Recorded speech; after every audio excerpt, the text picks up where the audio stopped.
Guys, mayroong isang content creator guys na nagbabiral ang kanyang mga video guys. Tapos guys, nagtataka siya, mataas ang views niya, pero kunti lang ang mga reaction daw at mga comment. O, diba guys? Dahil guys, yung iba guys ay nanonood lang hanggang 3 seconds. Tapos yung iba naman, nanonood pero hindi na nagko-comment. Dahil siguro wala silang mai-comment o hindi na lang sila nagko-comment. Kaya ganun guys. Pero ang importante pa rin guys, ang views. Dahil sa views naman nagbe-base talaga. O diba guys? Lalo na ngayong January na parating sa bagong update guys na sa views na magbabase guys.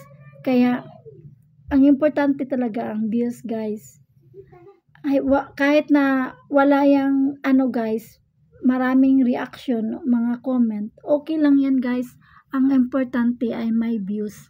Di ba guys? Kasi views ang importante talaga dahil dyan nagbe-base at dyan tayo kikita. Di ba guys?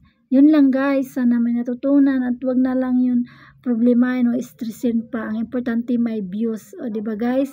Yun lang guys. Magandang gabi.